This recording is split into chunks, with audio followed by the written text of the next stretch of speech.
Nassim Majidi, please, you can join.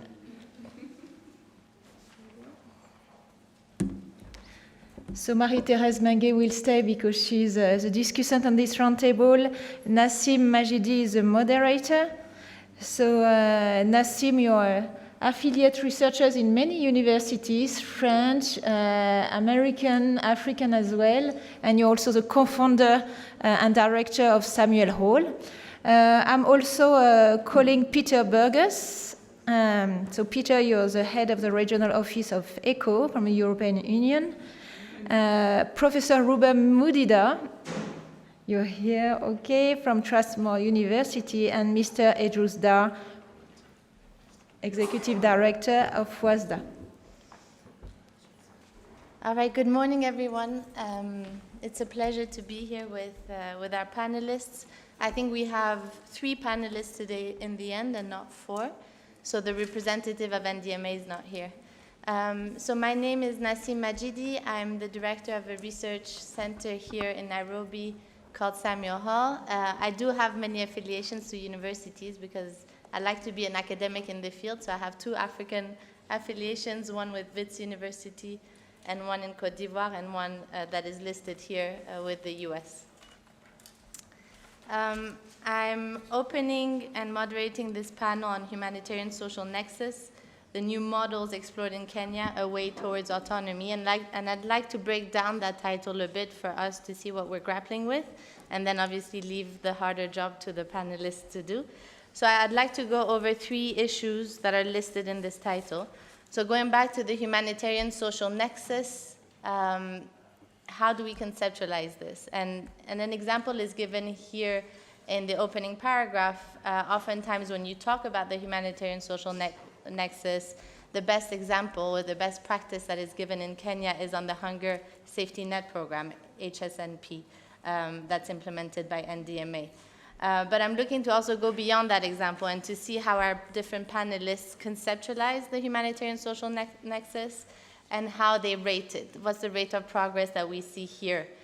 So when we talk about graduating the poor and vulnerable households out of poverty, when we talk about social safety net agenda, what difference is that making here, and maybe other country examples that will be given?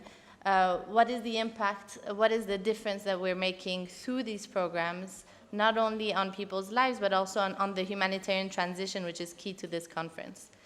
The second issue is I'd like to invite our panelists to be critical of new models explored in Kenya. And again, I think that's what this conference is all about, bringing academics and practitioners to be critical. There's a tendency to applaud easily new investments made before testing them, researching, learning, and adapting them. I can take the example of the Kalobei settlement in the western part of this country, which is a new model, which is supposed to be an out-of-camp model for refugees. For many of us, it's another camp. And for many of us, while it presents a development approach to refugee integration, and it shows Kenya's willingness to go beyond an old approach to refugee hosting, there are still dire humanitarian needs and emergencies in the same locations. So I hope that the examples that will be shown today are both critical and reflective of lessons learned in Kenya. And let's also remember when we talk about new models that Kenya is the land of many policies. So those of you who are Kenyan here or who work in Kenya know that. Kenya does not have a lack of policies. Now the difficulty is how do you actually implement those policies and that gap between what we were saying, the theory, the concepts, and the practice. HNSP is one example, but if we looked at this transition to the social realm, if you take other examples, for example, in the East Africa community, Kenya's National Social Security Fund, NSSF Act, actually discusses the exportability of social security funds to any country in the EAC, making it accessible to migrants as they travel. So that's quite new, quite innovative, trend-setting on Kenya's part. Talking about portable social security is there on paper, but not in practice. So I'd like to make sure that our panelists have that critical approach about these new models. And third and last, coming back to the link between humanitarian actors and policies, two of our panelists will speak of coordination. One of our panelists will speak about supplementing efforts of government towards development challenges. So when we're talking about this, what is the role of humanitarian actors, of civil society actors in Kenya? We talked a lot about that yesterday, but I'd like to come back to it today. Because there are opportunities that humanitarian actors opened up long before policymakers looked at solutions or long before development actors came in. In 2014-15, we had done a research with the Danish Refugee Council on the opportunities, for example, that devolution opens up for the integration of refugees in this country, long before a national level discussion on these issues. This was still at a time where Kenya did not speak of integration or of integrated services for refugees and hosts, but at a county level, we saw the desire, we saw the interest, and the willingness to engage on those. So there are actors at the local level that are there and that have long been there working on these issues. Refugee Consortium of Kenya did great work ensuring that refugees could be integrated in the health services. DRC has been doing great work to ensure that they could have access to bank accounts, but also for a very small number to credit. So long before these discussions happen at a national level, they start at a local level. So how can we learn from those local experiences and also scale them up and not just have them as anecdotes that we present in speeches and conferences, but actually as examples of small local practices that can be scaled. So these are my 3 points of reflection, and now I'd like to go by the order that we have in our pamphlets and start with my neighbor, Peter, who will speak to you as the head of the regional office for ECHO. Okay, thank you very much. Thank you, Nassim, for that introduction. And also thanks to the first set of speakers that we had this morning. And what I would like to say from the beginning is what I'm not at all academic, and what I'm going to talk about will not be from an academic perspective, but we're going to have to try and find some kind of linkage there. So this is, as a donor, representative, I'm also not particularly practitioner either, so I'm somewhere possibly slightly in between. A quick word on the institution that I work for. So it's the European Union, and I work for DG ECHO, which within the European Union is the Humanitarian Assistance Service. So that's my entry point to this discussion. It's on emergency aid, humanitarian aid. The title, or the topic I was asked to talk about, specific humanitarian response in a middle-income country, aid coordination in Kenya. And I think for me, when I looked at that immediately raised a couple of key questions that we need to address. One would be, why do we even have humanitarian aid? Why do we have humanitarian donors working in middle-income countries? That's one topic that keeps coming at us. And then another one is, if we're talking about coordination, what is it that distinguishes humanitarian coordination in a middle-income country from that in an LDC, a least developed country? What are the specificities? Who are the different interlocutors? What are the different platforms? That's something we need to look at. And then also, how do we articulate with the development donors, with development actors, and also the national systems, national counterparts, or the systems particularly that are already in place or should already be in place in a middle-income country? And I think this is really the key point that we're probably going to dig into over the next hour or so.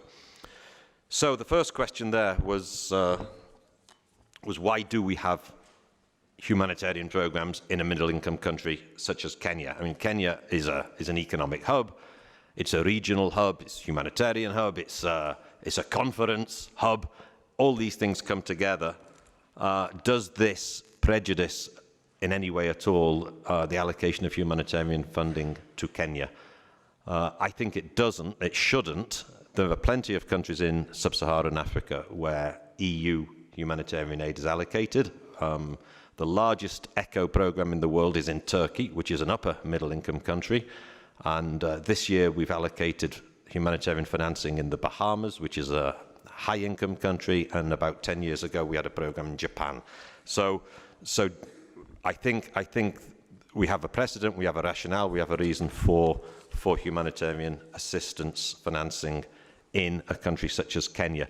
One issue that we have to grapple with is is the setting of Kenya, or the specificity of Kenya within the broader region of the Horn of Africa, where we have recurrent humanitarian crises, particularly natural disasters, and that's probably what I'll talk about a little bit more this morning.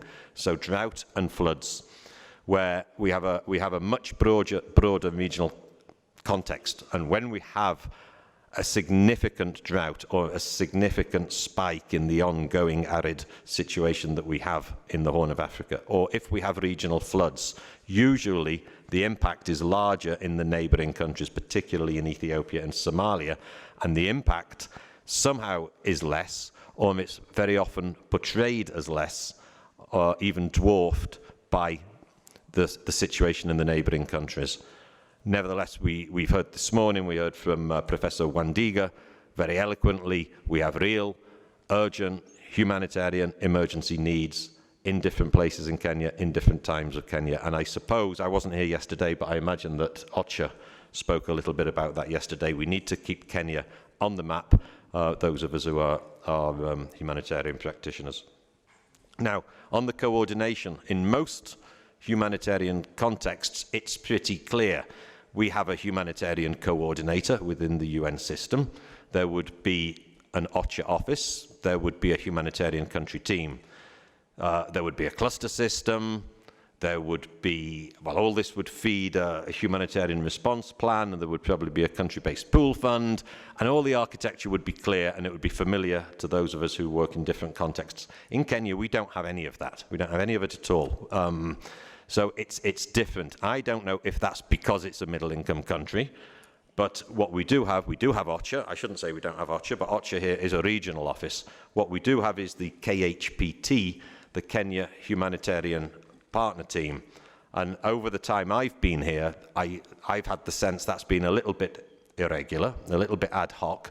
It's been galvanized on a needs basis. So when we have a spike in humanitarian crisis, that's when we've seen it coming together, and it's been focused, in my experience, on natural disasters. What is significant in the context of Kenya, I think, as a middle-income country, is the increased participation in the KHPT of the authorities, particularly of NDMA, and this year we've seen also the Ministry of Devolution and the ASALs either engaging or even co-convening that platform. So I think that's very important when we're looking at coordination of humanitarian aid in a middle-income country. There are other coordination fora here. There's the ASAL's donor group. There I go. There are agency-specific coordination fora, WFP, UNHCR, but for me, they're a little bit more about information sharing than genuine coordination. But just going back to what I said before, and this is key, this is the key difference for the middle-income countries, that we do have government counterparts, we do have government systems where we can and should and need to coordinate and articulate. So through the NDMA, they manage the Hunger Safety Net program. So that's been mentioned, and there was supposed to be a speaker from NDMA who was going to dig into the HSNP, and we don't have it. But I think we're going to have to explore a little bit what HSNP is about, and how we work well with it, and how perhaps we work less well with it. There are a series of safety nets in Kenya, but the HSNP is the one that the humanitarians, I think, have tried to look at most closely, partly because it's focused on the 4 northern counties which are systematically affected by drought, but also there's an overlap there with the regular, I think we can almost now say annual flooding. So this is where, going forward, in a middle-income country, we need to optimize our coordination.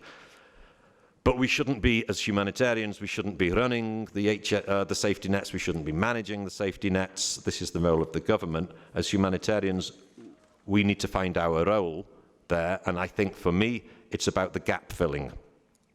What do I mean by the gap filling? Different components. For the humanitarians, we need to ensure that these safety nets, particularly HSNP, is shock responsive. That means scalable. That means it can expand. And for me, it's particularly the vertical expansion. People here, several people here have heard us, we've all spoken about this before in Kenya, to genuinely make that safety net vertically scalable. That means giving more money or more support to people who are already on the programme at times of increased need. Also, I think we have a role in ensuring improved targeting, minimising exclusion errors and also minimising inclusion errors. And we have a role also in lobbying for it to be expanded to more than the initial 4 counties, and we can talk about that later. I think it was expanded this year in response to the drought to more than just the 4. And also eventually extending it to non-drought situations, because that's what it was set up for.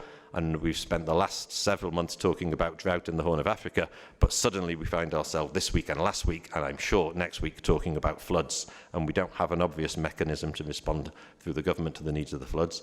And eventually also, Nassim spoke about CRRF and Kalebe Kakuma also expanding the safety nets, such as HSNP, to accommodate refugees under the commitments that were made through the CRRF, the Comprehensive Refugee Response Framework. Before we go on to the safety nets, though, just a few more things that I think we need to perhaps look at in terms of humanitarian coordination, even in the context of a middle-income country. I think we probably need to do a little bit better on genuinely joint and agreed and solid joint needs assessments and analysis. I'm not sure we've been terribly good at that in Kenya. There's lots of agencies working individually, and we come together and we share information. Some of the donors would like to see, ECHO isn't one of them, but some donors would like to see a government declaration of disaster or a government-led appeal. That would facilitate increased funding. And okay, that's not directly coordination, but for all we're looking at improving coordination to improve the quality of the programming and to enhance the response. So funding is vital. There was a drought appeal in Kenya in 2017, promulgated initially by the Ocha Regional Office. But also I think we need a full reactivation of a genuine regular coordination forum. Back in 2017, the donors got together to work on how they may articulate well with HSNP, and that eventually led to a Kenya cash working group. We developed a common principles document on how to improve cash transfer programming, and that was deliberately aimed to look or to improve the coherence, the articulation with the HSNP. That cash working group is now up and running, and I think the next step that they need to take on board is articulation with the NDMA-led cash task force, which was recently promulgated. So that would be the next stage. I think also for coordination in a middle-income country, the government has capacities, it has technical capacities, financial capacities, and we need to be very clear. We would urge transparency, full transparency on government budgetary allocations and follow-through and the associated gaps. Now, for this year, there is now an online coordination platform for the 2019 drought response. It's still a little bit nascent. It still has a long way to go, but it's a good start.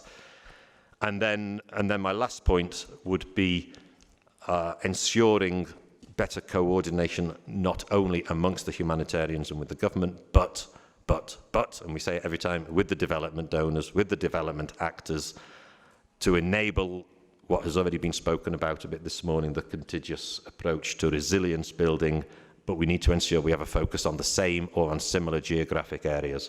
We talk about a nexus approach. We've spoken about the CRRF for the refugees. For humanitarians, we've been comfortably talking over the years about a humanitarian development nexus. The title of this session was Humanitarian-social Nexus. Honestly, I'm not quite sure what that is. I've not heard that term before. We do increasingly talk about the triple nexus, which for us is humanitarian development, and then security or peace comes in. That's all. That's the way the nexus discussion is going. That's all fine, but I would just finish with a plea for humanitarians that whilst all the talk of resilience and nexus is going on, we do need to ensure adherence to our core mandate, all of us, so that emergency needs are not ignored and that the humanitarian principles are not discarded. Thank you.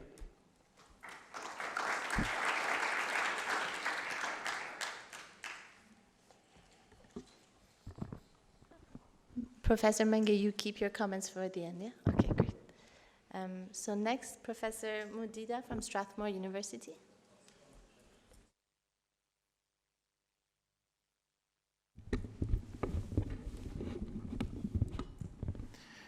Good morning, ladies and gentlemen.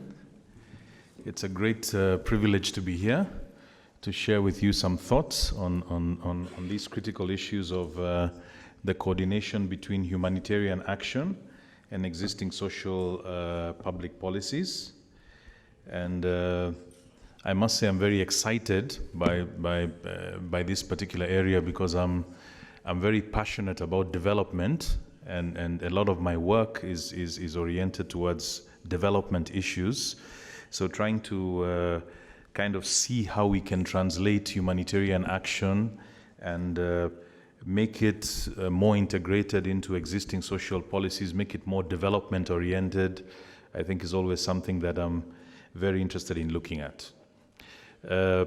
Being also, partly an economist by training, because my background is eclectic, economics and international studies, I think it's good to start with a few statistics, just to give us a sense of what we're dealing with when we talk about Kenya and Kenya's realities. I think this will kind of give us a bit of context when we try to discuss some of the policies and see how they can be improved. And then we can now get into some relevant frameworks, okay, for discussing this. So Kenya, as was correctly mentioned by the previous speaker, is considered a lower middle income country. In fact, we acquired this status in 2014 after we rebased the economy. Many people question what exactly this means to be a lower middle income country and whether this translates into actual improvements in the quality of life, or is this just more of an element of change in classification? Because when you look at quite a number of the development indicators, we're still struggling quite a bit in a number of critical areas. Just to give an example, according to a recent World Bank report on Kenya, 34% of Kenyans live below the poverty line. This is a big improvement if you consider where we were 20 years ago, when 56% of the Kenyan population lived below the poverty line. But 34% is still quite a substantial proportion of the population, and the government is grappling with this. Okay, our adult literacy rates stand at 78%. Quite a bit of progress has been made there. We, of course, made very impressive progress in terms of primary school enrollment, secondary school enrollment. In fact, our primary school enrollment is 105%, because there are even people outside the primary school age who are actually enrolling for primary education.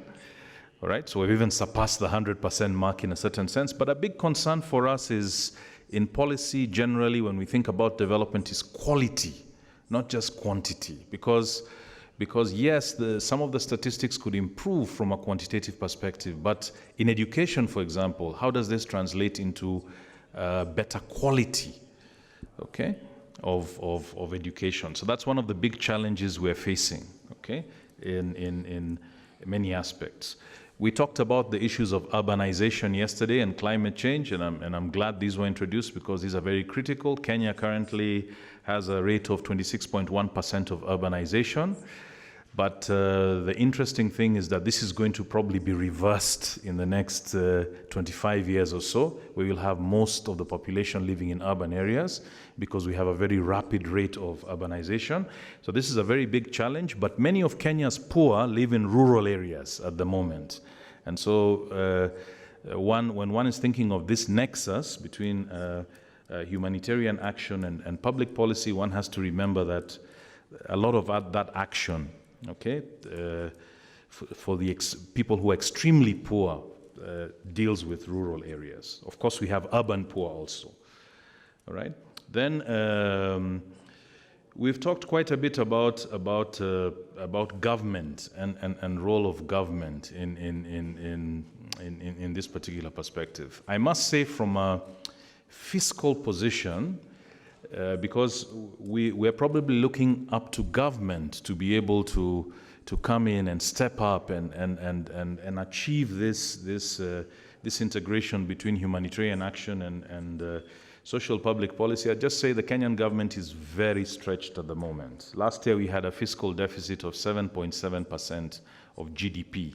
We missed the target by 1%. The target was 6.8%. So we're already off target very substantially. So the government is very, very stretched financially because we have a very expensive system of government in place. So the capacity, let's say the fiscal space for the government to really expand programs, social programs, considerably is very, very limited. So this means that what has to be considered is a multi-actor approach where government is one of the actors, but just saying that their ability to let's say fund these programs very substantially would still be very limited. Another problem we face is that being a middle-income country implies that our per capita income looks reasonable. We're not probably among the poorest 20% of the countries in the world.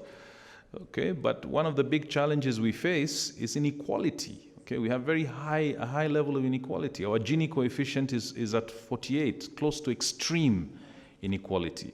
Similar to Chile, okay, which, as you know, in the last 1 week has been facing major riots because of issues of inequality. So just saying that our inequality is at the same level, okay, more or less. And so this is always one concern when you're thinking about development issues. So I just thought I'll briefly introduce that context so that because we're relating this also to middle income status and saying we should not read too much maybe into the middle income status because there's still a lot to be done in many critical areas.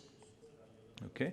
Having said that, I think one of the main considerations we have and what makes this particular panel and this theme very exciting is that we want to move from humanitarian action, okay, as kind of a short term, just focusing on short-term interventions towards a sustainable, more holistic, long-term human development approach.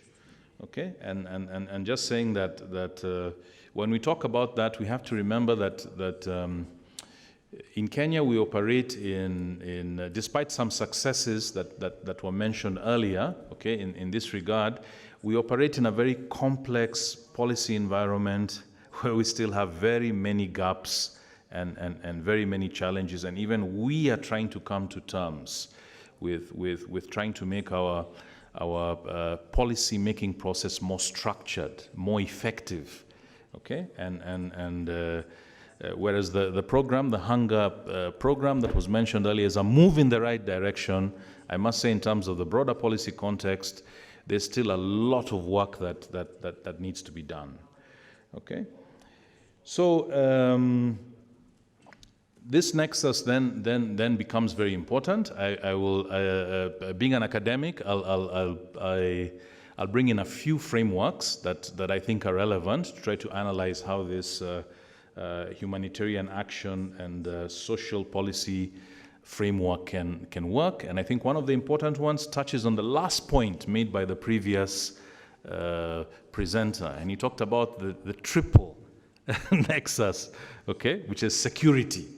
All right, so these days the way we conceptualize security is very much as human security. Okay, so we've moved away from previous state-centric approaches where the traditional focus of security was the state and insecurity of the state. Okay, to now frameworks where the focus is the individual dignity.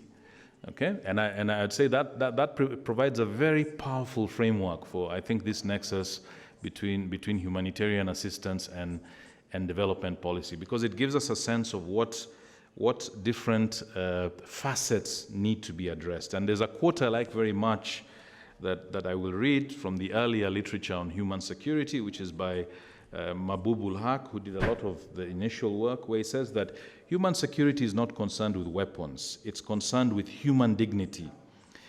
In the last analysis, it is a child who did not die, a disease that did not spread, an ethnic tension that did not explode, a dissident who was not silenced, a human spirit that was not crushed. Okay? So I think that gives a very profound sense of what we're talking about when we talk about this nexus.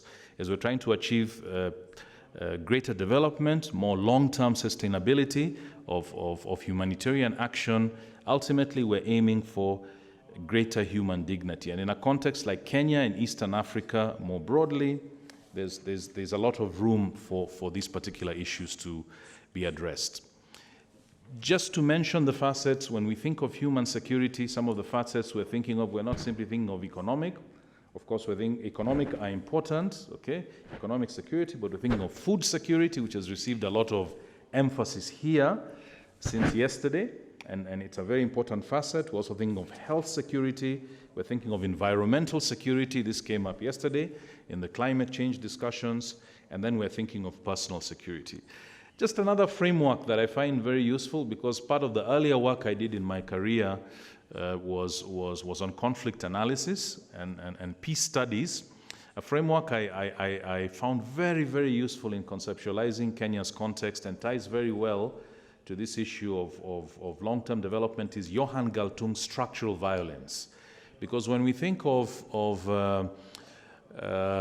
violence and challenges that relate to that, refugees and so on, that probably arise, we always focus on the physical violence component.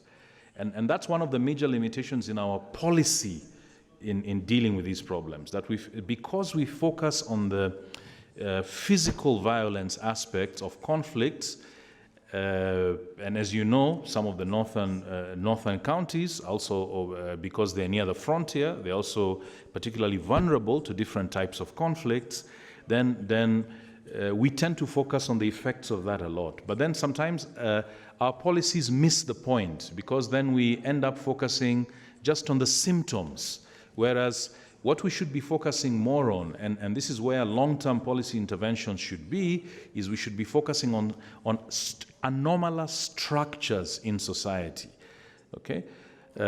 Economic, political, cultural, that prevent human beings from achieving their full potential.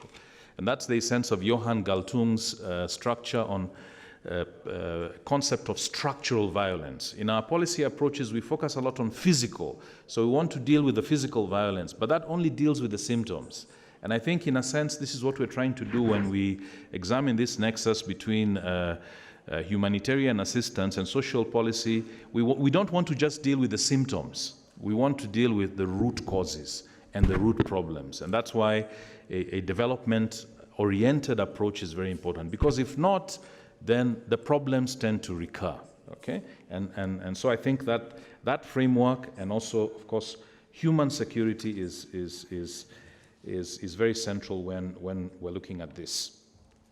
Okay, so ultimately, what we're concerned with is how can we translate human assistance interventions, which, by the way, provide a very good window to do initial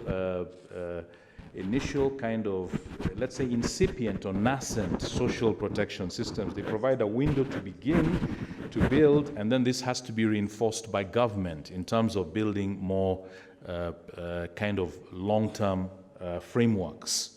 Okay? But at the same time, as I mentioned before, and that's why I gave those early statistics, the government financial capacity to address some of these issues is very limited. But even more fundamentally, we have a serious policy design problem. In fact, in Kenya, people often think in the policy space that our main problem is lack of policy implementation. This is what you always hear. Having thought about policy issues for a few years, I've come to the conclusion that our main problem is policy design, not really policy implementation. Because we don't design policies effectively, then we end up with a lot of challenges in implementing them. And I would say, in looking at this humanitarian assistance, social policy network, a lot of attention has to be paid to the design, effective policy design. And there are two main frameworks I'll bring out, okay? Because I know my time is running out, from public policy that are useful in the design. One has been emphasized since yesterday, and this is the idea of stakeholder engagement. Okay, it's a framework we're very sort of familiar with, but it's one that's not applied enough, because I find when we aim to change public policies, we oversimplify the problems. Okay, in fact, very often we think of government always as the main stakeholder, and yet when we do a proper analysis of problems, we find there are multiple stakeholders involved. Okay, and unless we integrate stakeholder analysis in our policy design, it's going to be very difficult to develop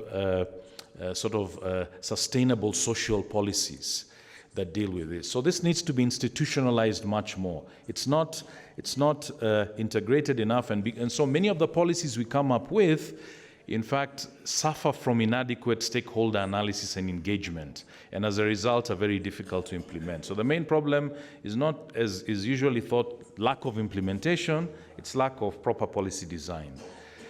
And another perspective that we're trying to integrate in the Kenyan policy system a lot is in fact related to the one sort of outstanding success story we have in this social safety net, which is the hunger safety net program in Kenya. As you know, probably, this is based on an unconditional cash transfer.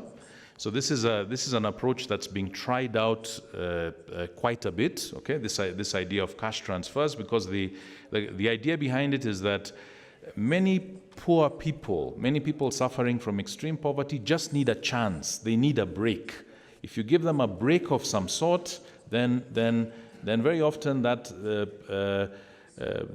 can actually translate into critical investments in long-term issues which can help them to break out of poverty. So this approach is quite popular now, and I think this hunger safety net program in Kenya is a good example of this, okay, of this particular success, and it relies on insights from an area called behavioral science, and that's my next point. Other than stakeholder analysis, I think in public policy, one thing we need to institutionalize in Kenya is application of policies underpinned by behavioral science rationale. Okay, that's one thing that also tends to be lacking a lot. Okay, I find we struggle with that a lot. Okay, and what we're saying, as you know, this year's Nobel Prizes, the three who won the Nobel Prize actually won because of their contributions to behavioral economics, the field of behavioral economics. That's Banerjee Duflo and Michael Kramer. In fact, Michael Kramer did his first major contribution 20 years ago by a study he did in Busia, Kenya. So that was kind of the beginning of this whole approach. So I think there's a lot of scope for in policy design, as we explore this nexus, to come up with policies that infuse behavioral insights, because we often assume that policy targets will simply implement any rational policy. So once we come up with a policy, the policy targets will simply take it up, and they will basically behave in a way that is desired. But what behavioral science does is it works on the premise that we have many biases or heuristics in our perception of policies. So even a policy that seems very rational might not work because of certain biases that people have. What does that mean? That means that as we seek to design these policies, we have to concentrate a lot on evaluation. Does it work? Not concentrate on outputs, concentrate on outcomes, critical outcomes. And my final point, okay, is that the public policy problem in Kenya is primarily a problem of institutions, okay? And ultimately, if we want to look for long-term solutions, if we want to translate humanitarian action into social safety nets more effectively, there's a lot of work to be done at the level of institutions, creating more inclusive institutions in Kenya. And I'll cite a very, I think a scholar who gives very good insights onto this, and this is Francis Fukuyama. So Francis Fukuyama talks about a modern state. He talks about the fact that many developing country states like Kenya face the crisis of making a transition from a neo-patrimonial state, where you have the elite dominating, to a modern state. And according to him, there are three facets: the ability of the state to concentrate power to deliver social services, that is one. But then you don't want the state becoming too powerful, so you need checks and balances. So you need rule of law, and then you need a focus on the common good, as opposed to promoting individual interests. So you need substantive accountability. So to me, this is our big challenge in Kenya, and I think this is where we need to, as we're looking for this nexus and looking for this development, I think a lot of our energy should be on how we can achieve this more institutional transformation. Thank you very much.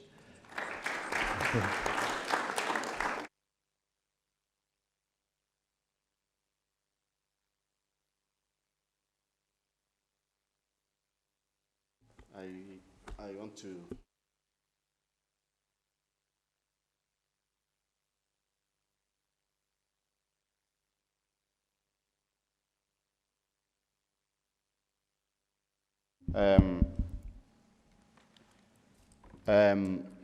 it is very difficult to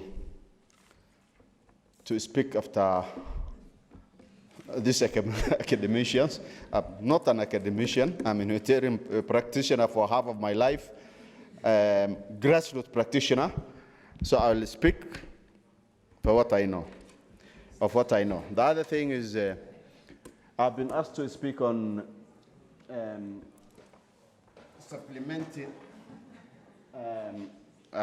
supplementing government efforts in development planning.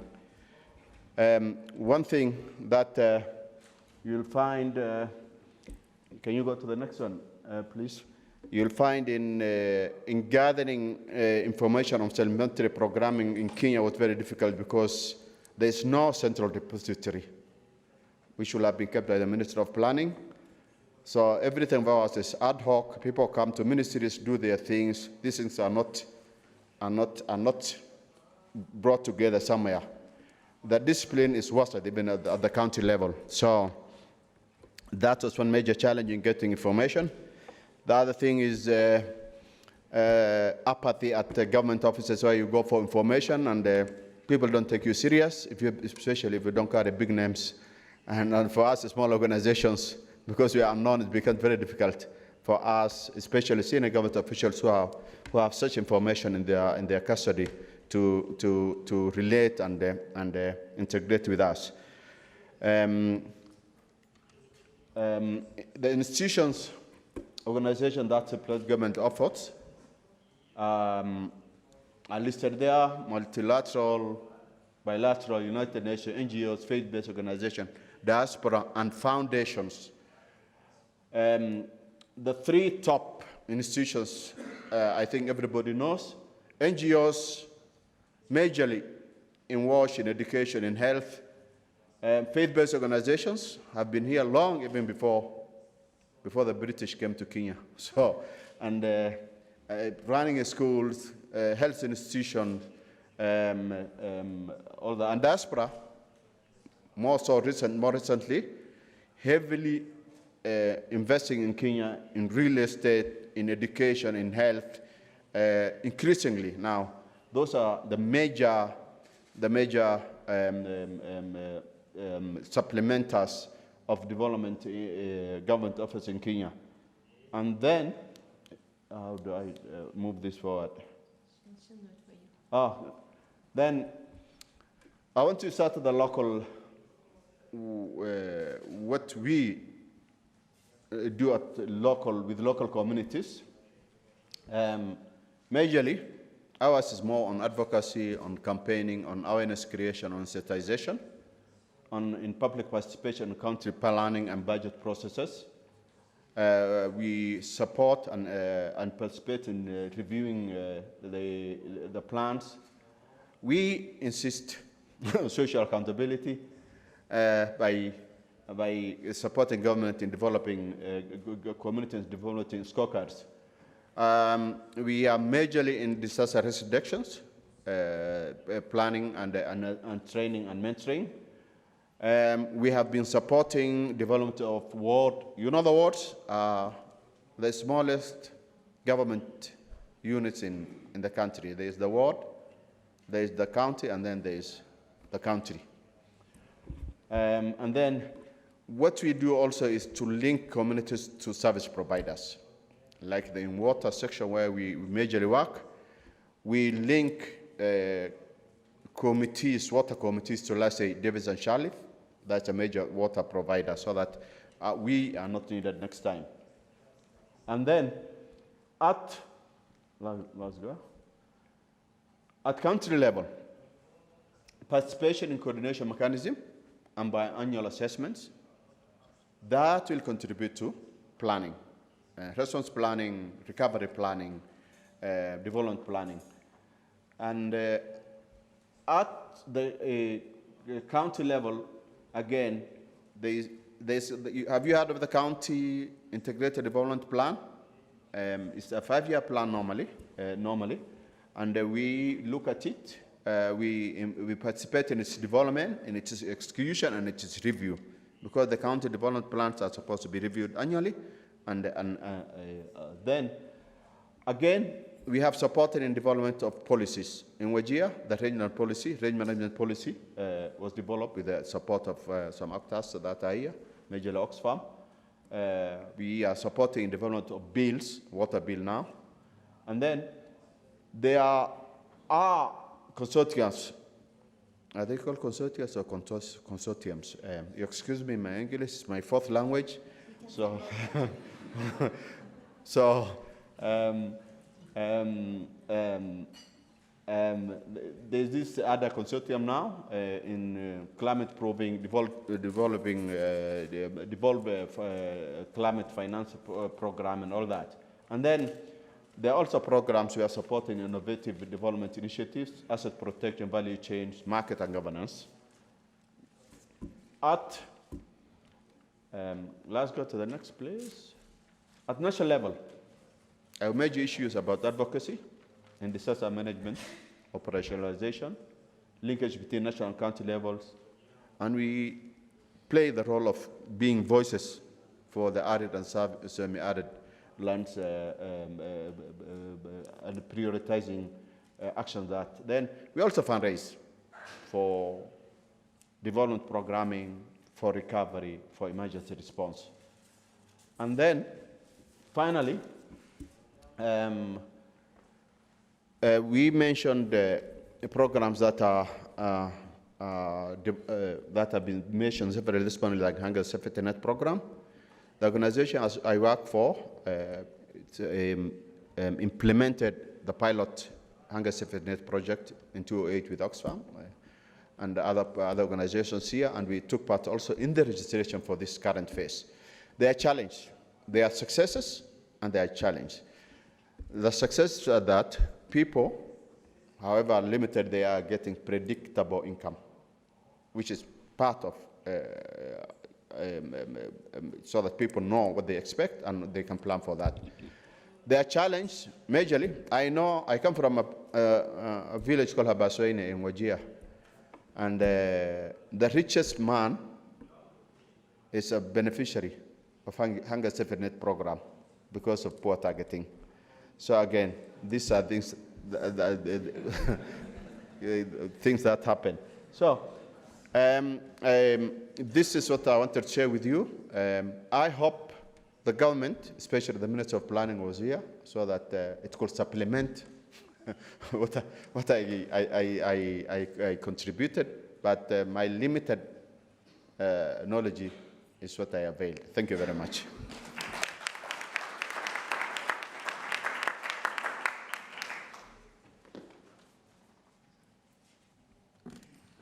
Thank you very much to the 3 panelists. Professor Mengue, would you like to share your views and questions?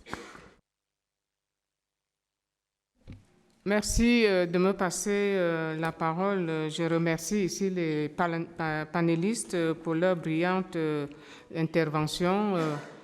En fait, je ne suis pas vraiment une spécialiste de l'action humanitaire, mais je côtoie beaucoup ceux qui œuvrent dans l'humanitaire et dans mon université.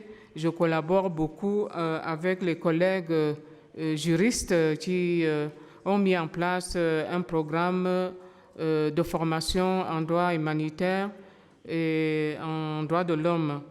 Et sur l'analyse, je donne aussi des cours sur le management des projets humanitaires et je donne également un cours sur l'analyse des politiques sociales où on met l'accent beaucoup plus sur les programmes de santé, enfin, du moins les politiques de santé, les politiques d'éducation, les politiques de logement et également des politiques de promotion de la femme et de l'encadrement des enfants en difficulté. Donc c'est à ce niveau-là que je rencontre l'action humanitaire et une collaboration aussi avec des personnes qui œuvrent dans ce domaine. C'est une riche, pour moi, une riche expérience. Alors, ceci dit, ce panel analyse donc le lien entre l'humanitaire et le social à partir donc de l'expérience du Kenya est très intéressante d'ailleurs. Et à ce sujet, je pense que qu'il faut voir le problème de manière beaucoup plus globale, plus générale. Il s'agit ici donc d'analyser le lien qui existe entre l'humanitaire et le social. Et là, qu'est-ce qu'il faut retenir par rapport à ce que les collègues ici ont dit dans le cadre de leur exposé? Je commence par l'exposé de M. Peter, qui montre bien les progrès que fait le Kenya pour répondre aux besoins humanitaires et qui se pose à la question donc de la coordination de l'aide dans ce cas spécifique qu'est le Kenya et qui est très important au regard des différents problèmes des crises liées aux catastrophes naturelles. L'exemple du Kenya ici doit servir pour les autres pays parce que si l'action menée autour des personnes victimes de catastrophes et autres n'est pas bien coordonnée, il est très difficile dans ce cas d'atteindre des résultats escomptés. Et je voudrais savoir, peut-être là c'est une question posée à M. Peter, de savoir exactement, de savoir qu'est-ce qu'une bonne coordination. Parce que souvent, quand on parle de coordination, nous savons très bien les problèmes qui existent pour coordonner un programme, un projet, et parce que parfois on pense bien faire, mais les problèmes que nous rencontrons ne nous permettent pas toujours d'atteindre les résultats escomptés. Donc, je voudrais savoir pour vous, qu'est-ce que c'est qu'une bonne coordination et quelles sont les méthodes utilisées pour atteindre les meilleurs résultats et donc, bien sûr, permettre une bonne synergie entre les acteurs impliqués dans les programmes que vous gérez dans votre organisme. Donc, voilà, c'est une question que je voudrais que vous puissiez peut-être m'éclairer ou nous éclairer par rapport à votre expérience et cela pourrait peut-être aussi aider ceux qui rencontrent des difficultés dans la coordination. Moi, je coordonne des programmes et des programmes de formation à l'université, donc je sais le nombre de difficultés que nous rencontrons pour mettre les gens ensemble dans un projet spécifique parce que chacun a sa perception des choses et ce n'est pas toujours évident. Alors, pour Monsieur Aubert, pour Monsieur Aubert, j'ai beaucoup apprécié vraiment votre intervention concernant donc l'action humanitaire et les politiques publiques. Ça, c'est vraiment, ce lien reste vraiment problématique. Et il est important, à mon avis, au regard des forces et faiblesses qui existent déjà entre ces deux entités, de renforcer le lien, parce que l'action humanitaire est conduite et accompagnée par ces politiques qui sont, je dirais, des guides de l'action. Bon, je reviens un peu sur ce que vous avez dit. Je voudrais surtout savoir quel est le niveau de collaboration entre les politiques publiques, pour le cas du Kenya, quel est le niveau de collaboration entre les politiques publiques sociales au Kenya et la société civile qui œuvre beaucoup dans les politiques sociales, dans les domaines de santé, puisque vous avez cité le domaine de la santé, le domaine de l'éducation et même du logement. Quel est le niveau d'appui de la part de l'État au profit des ONG? Est-ce que l'État alloue des moyens, des financements à des ONG? Mais je sais que dans mon pays, au Cameroun, ce n'est pas toujours évident et les ONG se battent pour pouvoir piloter des programmes d'éducation et de santé et sont obligés de chercher des financements à l'extérieur, mais la part qui revient de l'État n'est pas assez suffisante et donc il y a toujours des conflits à ce niveau-là. Donc je reviens aussi par rapport à ce que vous avez dit concernant, je suis d'accord avec vous, c'est-à-dire que le problème qui se pose, ce n'est pas un problème d'élaboration des politiques, parce que je pense qu'en Afrique, il y a des personnes qui sont assez qualifiées pour mettre en place, pour rédiger, c'est-à-dire concevoir des politiques publiques, et les textes sont toujours bien rédigés, bien pensés. Et comme vous l'avez dit, je suis d'accord avec vous, mais le problème qui se pose est celui de la mise en œuvre de ces politiques publiques et surtout aussi, bon, on le dira jamais assez, celui de la volonté politique. Celui de la volonté politique et je pense aussi celui du sens, le sens que nous accordons à nos actions. C'est une chose est d'avoir un texte de loi bien écrit, un texte de politique bien écrit, mais maintenant, la mise en œuvre pose des problèmes qui sont liés à problèmes, certes, de financement, mais beaucoup plus des problèmes de coordination, de collaboration et aussi du sens. J'insiste beaucoup sur le sens que nous donnons à nos actions. Parce que c'est cet engouement qui porte nos actions. Et puis, le troisième élément que vous avez souligné, c'est le problème du transfert d'argent qui est aujourd'hui à la mode. Il y a beaucoup de recherches. C'est un champ de recherche aujourd'hui. Je pense que la fondation de la Croix-Rouge a déjà... je crois, fait des recherches à ce niveau et je connais un de mes étudiants, jeune docteur, qui a fait un travail là-dessus.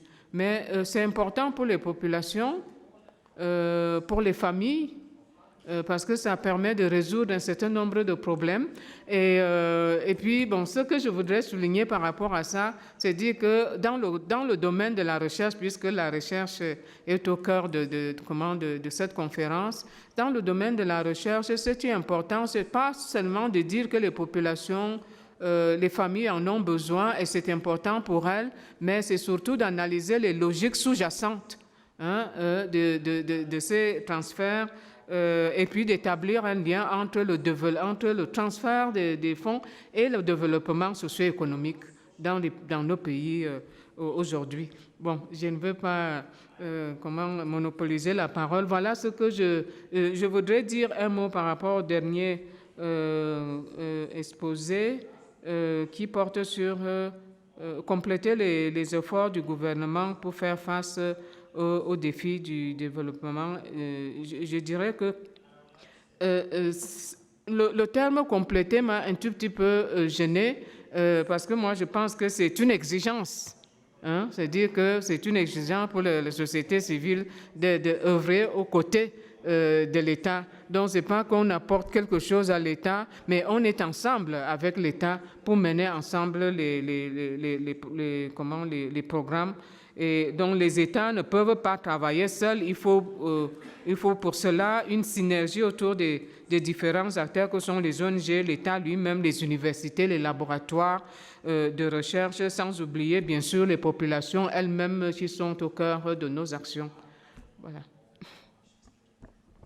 Merci beaucoup, Professor. I'd like to open to all of you and then allow you to answer Professor Mengue's questions as well. While opening the floor, we have half an hour for questions and answers.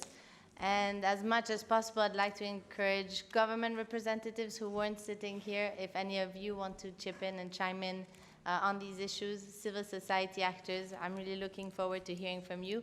You've heard a lot of agreement on this panel and also some areas of disagreements that I've picked up on, which are very interesting. So if you want to get on those and help us unpack those, one of the disagreements here is on design versus implementation of public policies and how we support that process. Please get in and give us your opinion. Thank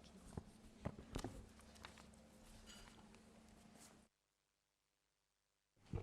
Well, first of all, of course, a very big thank you to the panelists. I think they did a splendid job of articulating some issues. But I speak from the perspective not so much of government, but I spent nearly 10 years working very closely with senior government officials in different countries. I don't want to mention so much. Professor Marie-Thérèse, this is a very straight question. How do you, I know you're talking passionately about the failure of policy design. How do you reconcile this with the fact that in a country such as Kenya, every electoral cycle brings in new players? I can tell you this for a fact, for 2003, 2007, 2013, every cycle brings us new players, new politicians who come on with their people. And I can tell that my personal experience, not academic at all, was that every new senior official is very likely to somehow tinker with even the best design policy and have their own signature output. And this usually took an average of nearly 2 other years. So how do you reconcile our rather eclectic political cycle, even with the best framework of design in a political reality? I thought I should throw this to you.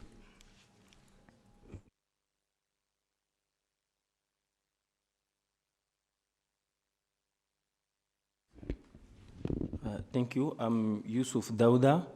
My question will just follow what my predecessor was saying, because what we used to realize in African countries, we have some projects and development programs, but once the transition happen in those countries, the new government or the ruling party used to come with another program. A lot of money that has been used to think about the other projects, even the basic projects, they will just throw it away and restart another thing. And I used to describe it as, imagine if you are in a kind of bus with a lot of people and you are the driver, and you are not alone. You will drive, and at times we need to change the driver. You start your journey from Nairobi, you are going to Eldoret. When you start driving and your times arrived at the end around Nakuru, we change the driver. When the new driver comes, he can't continue, he will just decide to come back or to take another road. You want to travel to Eldoret, you are already around Nakuru. Why taking another road to continue this journey? This is what is happening in our country, most of African countries. We don't follow the programs, we just want to change everything. Even the basic needs like infrastructures, sanitary infrastructure, education.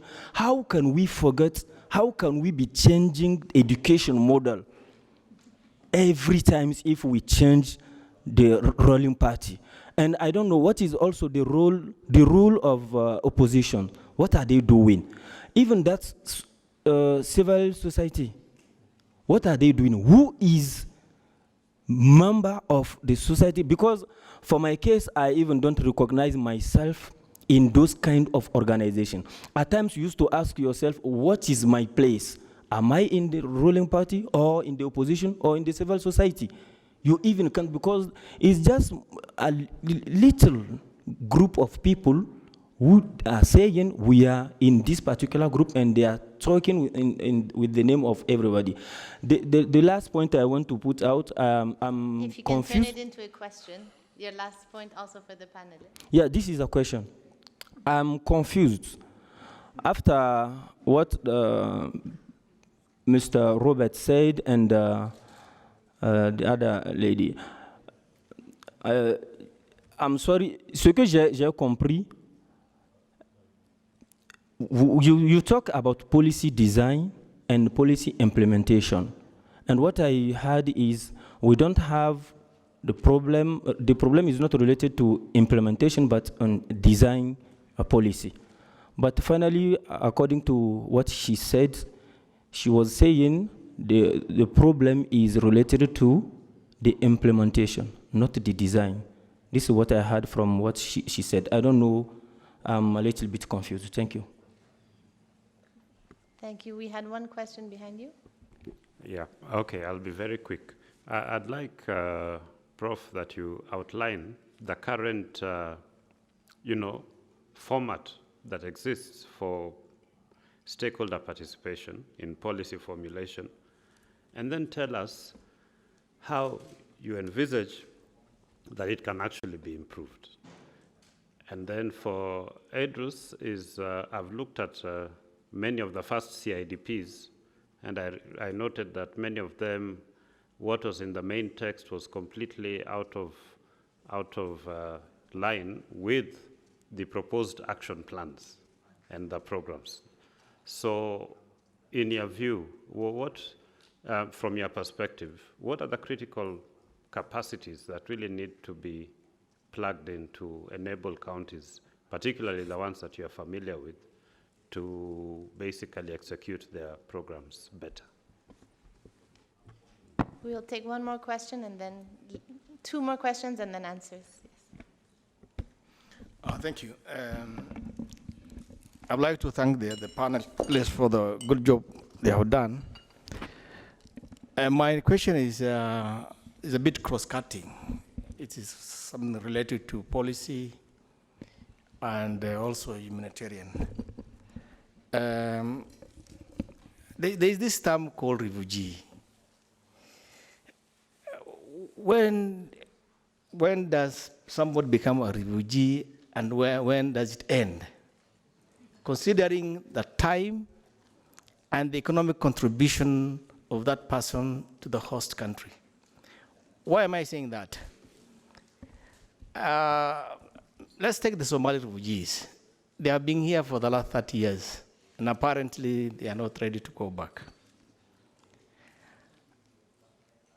And if you look at their contribution, of course, the Kenyan government will not say they have been contributing to the economy, but the reality is that they have been contributing. A case in point is that 2014, 2015, when the Somali refugees were rounded up and taken to the infamous Kasarani, the economy of this country dropped. Per day in Isli, banks were depositing 400 million per day. Immediately these people were rounded up. Banks were depositing less than 200 million. When these guys were rounded up, some ended up in Uganda, Rwanda, and Ethiopia.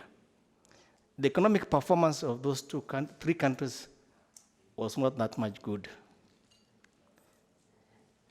When those Somali refugees went to Ethiopia, the economy of Ethiopia reached double digit. The economy of Uganda all of a sudden did well. And that one of Rwanda. Today, Rwanda has got better infrastructure than us. If you look at the Dab, studies have shown that the economy in the Dab is to the tune of 300 billion. So the question is, can we have a time where now we can transit these guys called refugees and bring them into the main economy so that they can play a very good role? Maybe I'd like also to take you to another study done in Minneapolis. When the world economy was at its knee, there was that issue, there was a debate of migrants. What's the role of migrants in the economic development? Before, Minneapolis is one state that have a lot of refugees. In fact, their economy was around 300 billion. But when it accepted so many refugees, the economy, the GDP, I think, grew by quadrupled, right? And it was not affected by the economic crisis. So the question is, how can the international donors and the Kenyan government come together and transit these refugees to become a major players in our economy? If I come to the issue of policy, just 1 minute.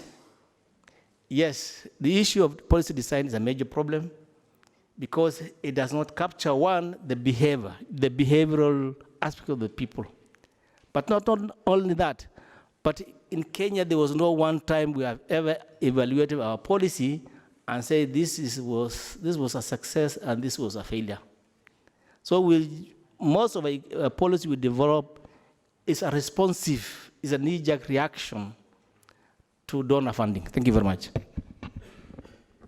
So graduating out of poverty and graduating out of refugee status, I like that. One more question there. And all right, thank you. I have two questions. One to Professor Marie-Thérèse and the second one to Professor Robert. To Professor Robert, during your intervention, you said that the policy in developing country need to be oriented according to their approach. And we also need effective policy design, including all the stakeholders, and also by using behavioral science design approach. Now, my question is, and also you talk about institutions, the way that the institutions are very important in the policy implementation. So can you kindly mention to us a couple of institutions that you, during your study or any research, you find out that will be designed for a good policy implementation, and also, that those institutions should include all the stakeholders. And how can we strengthen, or the policy makers should strengthen those institutions for a good policy implementation in Africa? Because we read that all the question has been coming over and over. The same problem has been coming over and over again because of lack of implementation. So the second question is, la deuxième question s'adresse à au professeur Marie-Thérèse. Vous avez dit dans votre intervention que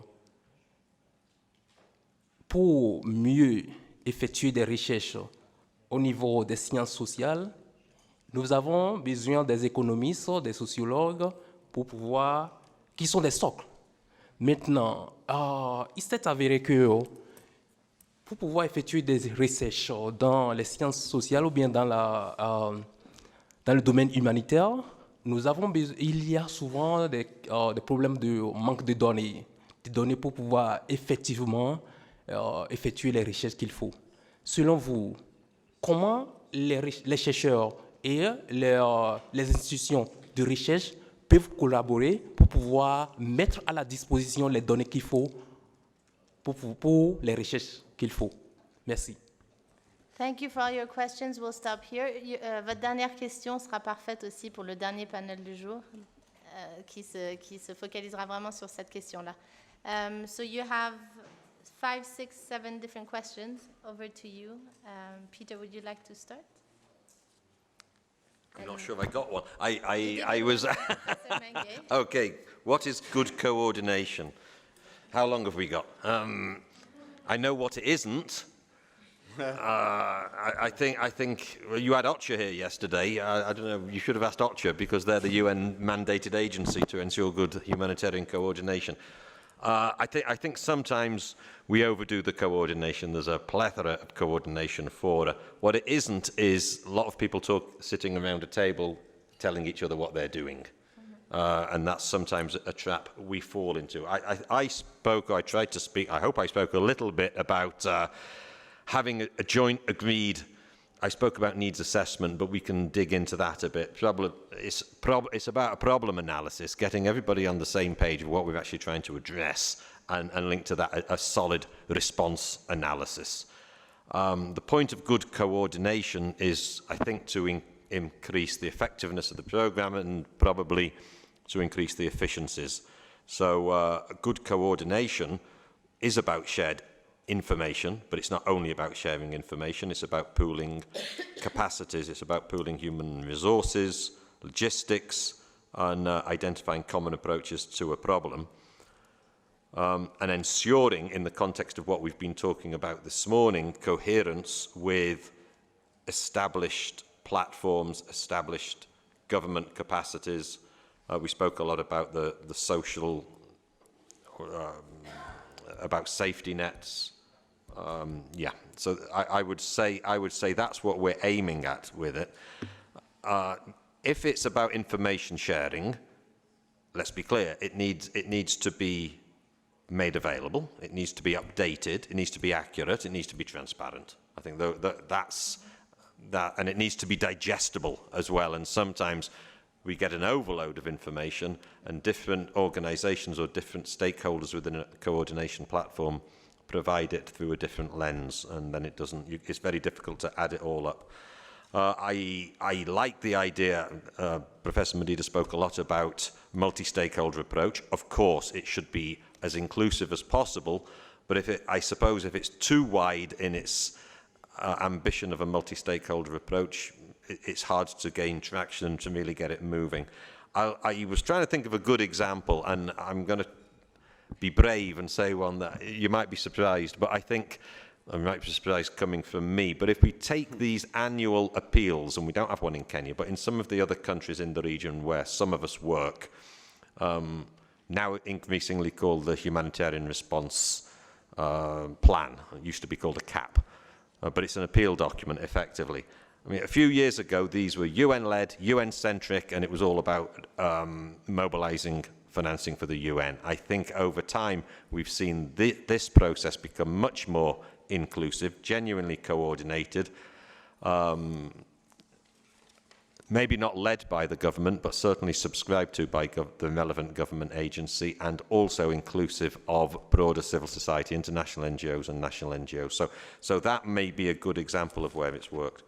If I can just have a quick word on policy, and I know there wasn't directly a question to me on policy, but I think certainly it is about policy design, it is about good policy development, but it is also about policy implementation. And we have representatives here today from the Ministry of Devolution and ASALs, and I think we often get questioned about, well, why don't we see the policy being really implemented? And then we hear, well, the devolution has been a very good step so far, but the budgets haven't always flowed. So that's one aspect to it. And then the question on refugees linked to policy. There's a lot of good intention expressed in this country about self-reliance of refugees, particularly on the Kakuma-Kalabay side for the South Sudanese, less so, I think, on with the Somali caseload on the Dadaab side.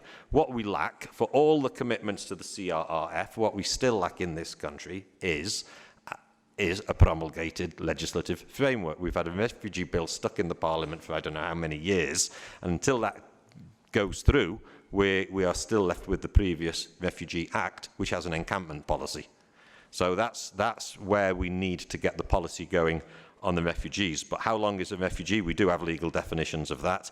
I think globally the average the average length of being a refugee is now about 19 years. So it's not something that's resolved very, very quickly with short-term humanitarian aid. And the whole discussion about the contribution to the economy rather than being a burden, yes, it's a very, very valid discussion, and this underpins programs such as the KISET was mentioned, which is the Calabar Integrated Social Economic Development Plan, and there's now a nascent attempt to replicate that in Garissa for the Somali caseload and its host community in and around Dadaab. So that's there, but we need the policy framework. Mr. Adrostar, I'd like to invite you, and then we'll go in a row to reflect on some of the questions on the role of civil society that were raised, and other questions you want to address. Thank you very much. First, the question on Professor Marie's her comment on supplementing. I think what we wanted to say here is about contribution towards development programming, complementing government efforts. This is what that supplementarity means. There was a question on, to me, on capacity, critical capacity gaps at the county level. For the counties that I know and I have worked in, the biggest problem we have is institutional memory. Short staff stay at departments. That being based on the Kenya's short political cycle of 5 years, the chief technical officer in the counties are called chief of SAS, county chiefs of SAS. And they change every 5 years, and in many places every 2 years. And like in Nairobi, you have seen the governor dismissing people from his car. And so these are the critical thing. The other thing is policy gaps. The counties were supposed to download the national policies down to their levels. But again, we have found many of them require external support. And even where we have experience when we are developing the range management plan for Wajir, the issue of you get high attendance the day you'll pay for lunch. Give lunch allowance in cash and not lunch in kind. So that is again affects how much people will contribute, because our sitting is again copied from our national parliament. It's allowance based, and our contributions.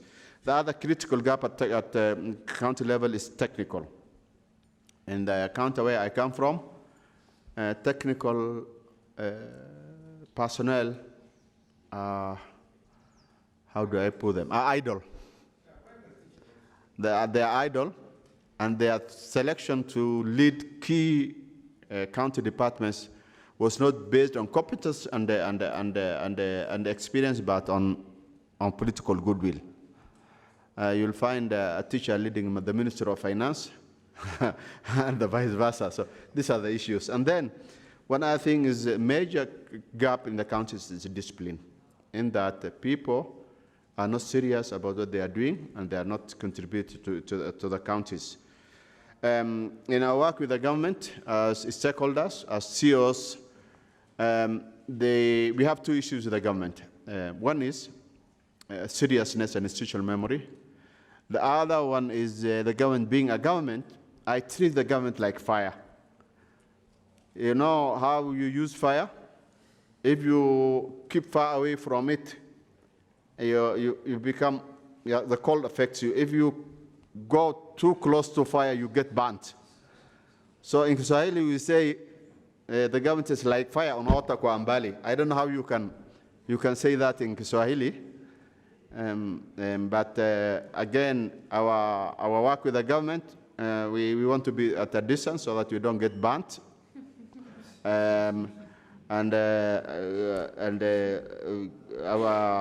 Our government, again, one funny thing I find in Kenya, and I always think it burns me, it stresses me when we hear about the national government, we hear the Jubilee government, and not the government of Kenya.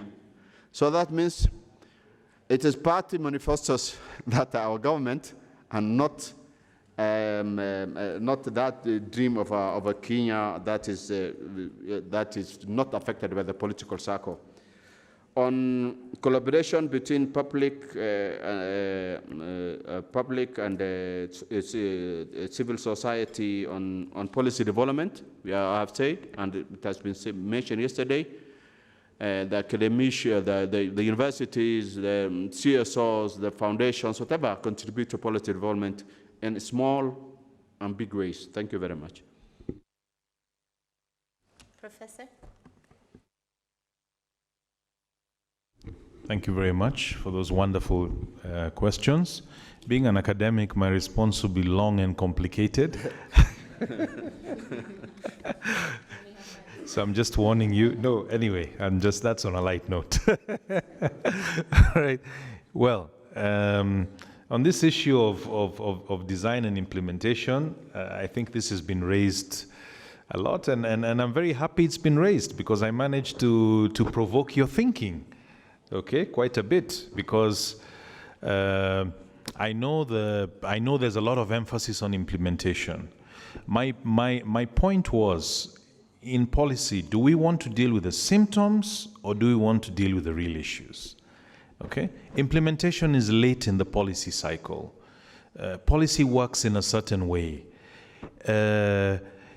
Many of the implementation challenges can be anticipated and addressed at the design stage. That's what my main point was. It's not that implementation is not important, it's that if we do proper design, we can anticipate most of the implementation challenges and hence implement effectively. But because we don't do proper policy design, in many cases, we have a lot of difficulty in implementing. I'll just take two examples from that are very pertinent to the issues we're discussing here. Why do we have recurrent droughts? Okay, is it an implementation problem or is it a design problem? And I think it's mainly a design problem. We don't have a proactive policy. Most of our policies are reactive. We implement very well when we deal with the drought. But what about understanding the root long-term causes and addressing them? Another example is in the area of conflicts, because we've talked a lot about the northern counties. We have recurring livestock conflict. Why does this recur continuously? Because we're mostly addressing the symptoms, okay? When the conflicts break out, we respond to them. So we're implementing well. But our interventions effective? Did we design properly? So in a sense, I think it's almost a false dichotomy, okay? Implementation and design are very intricately linked. If you've done your design work well, then your implementation will be much more efficient. Okay, so I think that's a critical point, and the most important phase of the policy cycle actually has to do with understanding the problem well. Often we're not addressing the real problem. We don't understand the problem very well. Okay, or we haven't prioritized the issues well enough. Okay, and so that's why we have challenges at the implementation phase. Okay, so I think that would be my response to that, because there's many of the issues raised were around that, and of course the challenges are visible at the implementation level when you have difficulty in implementing. But my point is that we could have anticipated many of these issues if we had designed the policy well, and hence we'd have fewer implementation issues, including the issue of cash constraints and many other, a lack of political will, okay, and so on. Many of these can be anticipated if we do proper design and understand the problem very well. Okay, so that was the main point I was making, and I think that addresses 3/4 of the issues that were raised. Okay, the other important point is I'm a strong believer in comparative public policy. Let's learn from experiences of other countries. If, for example, we're dealing with infrastructural issues, Let's learn from Transmilenio in Bogota, Colombia. Let's learn from Cameroon. Let's learn from Rwanda, and let's learn from France and other places. Okay, so I believe a lot in that. We don't need to reinvent the wheel. Recently we've been implementing a free laptops program with a lot of difficulty at implementation. But my argument always is, was the policy well designed? Was there consultation before the policy arose? Okay, so and was stakeholders actively engaged? And the answer is no. And that's one of the reasons we're facing challenges at the implementation stage. But what is very interesting is that countries in Latin America, for example, Argentina and Uruguay, and even Rwanda, actually have a lot of experience with free laptops implementation. So we can learn from other countries' experiences as well. Okay, as we formulate our policies and as we design them. So it's not an issue of implementation not being important. It's an issue of implementation is made much easier if we've addressed the design issues well. Just commenting very briefly on the other ones, I think that was the main one. Just a couple of the other issues. The question of the electoral cycle, being subject to issues of the electoral cycle, that's an excellent point. And I think that politics is very intricately linked with public policy. In fact, you cannot extricate politics from public policy. So the critical issue is, how can we plan for this better? Well, we have attempts to do this because we have Vision 2030, we have the medium-term plans, which are an attempt to kind of entrench policy in a more long-term way, so that whichever political regime comes into power, there's already some framework and there's some continuity. Okay, but let's just say that is always going to be a challenge. The question of electoral cycle. It's not one that we can overcome, because politicians, by their very nature, tend to focus on electoral cycle priorities, and that's very difficult to reconcile with more long-term development. Professor, on the issue of on the issue of importance of refugees and their economic contribution, I fully agree. Okay, that should be recognized, and certainly we should find ways of integrating them more fully into society. And I think a lot of thinking needs to be done about this issue of fuller integration. Okay, on the final point, on the issue of institutions that work well, we have examples. I think in Kenya, in Kenya, many people, if you ask many Kenyans which institutions are they proud of, okay, I think two that stand out will always be the judiciary, okay, because a lot of progress has been made in that particular area, and there's a lot of evidence for that, and then also the central bank, the way the central bank operates.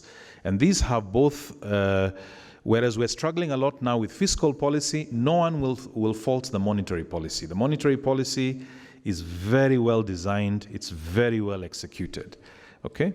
The judiciary, we still have many challenges, but I think we're one of the examples of an increasingly independent judiciary in the region. So there are institutions that are working well, okay?